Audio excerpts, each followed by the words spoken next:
ہمارے بیچ honourable lieutenant governor of Jammu and Kashmir Shri Manohar Sinha ji تشریف لا چکے ہیں. زوردار تالیوں سے ان کا سواگت کیجیے. ڈال کر ان لوگوں سے یہاں ملنے آئے ہیں. بہت بہت شکریہ آپ کا.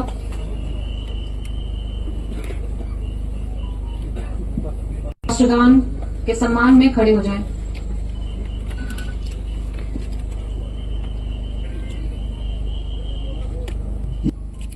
سیو یوتھ سیو فیوچر آپ سب کا ایک بار پھر سے تہہ دل سے شکریہ ادا کرتی ہوں.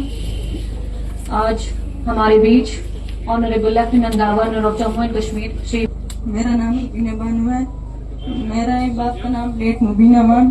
سر میں اسی گاؤں درد پورہ سے تعلق رکھنے والی ایک یتیم لڑکی اس گاؤں کو شہید بیواؤں اور یتیموں کا مطلب شہر بھی کہا جاتا ہے. سر میرے باپ کو 1996 میں رات کو ملٹنٹو نے اٹھا کے گھر سے لے گئے کہ 10 منٹ کے لیے ہمارے ساتھ باہر آئے, ہم آپ کو واپس بھیجیں. سر میری ماں پیچھے گئی کہ اسے کہاں لے جا رہے ہو. انہوں نے واپس میرے باپ کو نہیں جانے دیا اندر کہ ہم 10 منٹ کے بعد واپس دے رہے ہیں.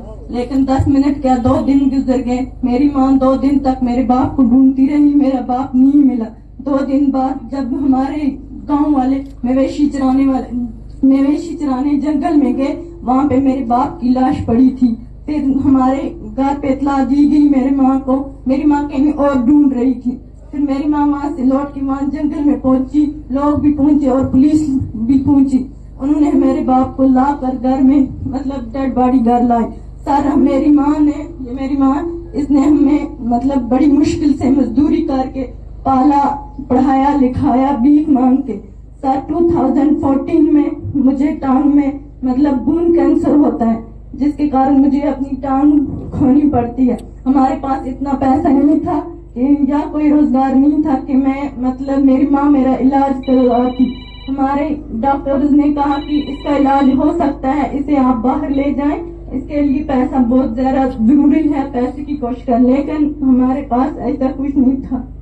اس کے بعد 2020 میں میرا بڑا بھائی جو 30 سال کا تھا گھر سے جاتا ہے مزدوری کرنے سری نگر, اس کرشر کی باجری کے کام پہ. اس دوران کام سے اس کا ہاتھ مشین میں آ کے کٹ جاتا ہے. اس کے بعد میرا چھوٹا بھائی شبیر احمد اوان اس کا نام ہے, وہ 2 سال سے CA پیشنٹ ہے, اسی کینسر کی بیماری بھی مبتلا ہے. میں بھی اسی میں ہوں 10 سال سے. سر ہم ہر ایک لیول پہ گئے, مطلب ہر ایک منسٹرز کے پاس, جتنی بھی حکومتیں آئی سب کے پاس گئے, کسی نے ہماری ہیلپ نہیں کی, ہماری مدد نہیں سنی.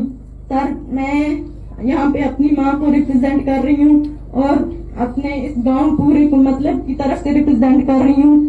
میں آپ کا تہہ دل سے شکریہ ادا کرتی ہوں کہ آپ نے ہمارا درد سمجھا, ہمارا درد سنا, آپ ہمارے درد کے لیے یہاں آئے. میں آپ کا ایک بار پھر سے شکریہ ادا کرتی ہوں, اپنی ماں کی طرف سے شکریہ ادا کرتی ہوں, اپنی ان سب ماں کی شکریہ ادا کرتی ہوں. سر یہاں پہ وڈوز ہوئی ہیں, یہاں سے 450 گھر اجڑے ہیں, 450 بیواؤں کی مطلب بچے یتیم ہوئے. سر ہم آپ سے بہت امید لگا کے آئے ہیں, تو اس لیے ہمارا دکھ سمجھتے ہیں, آپ ہمارا دکھ سمجھیں. تو ایک بار پھر شکریہ سر, آپ آنے کے لیے یہاں ویلکم کرتی ہوں میں آپ کے.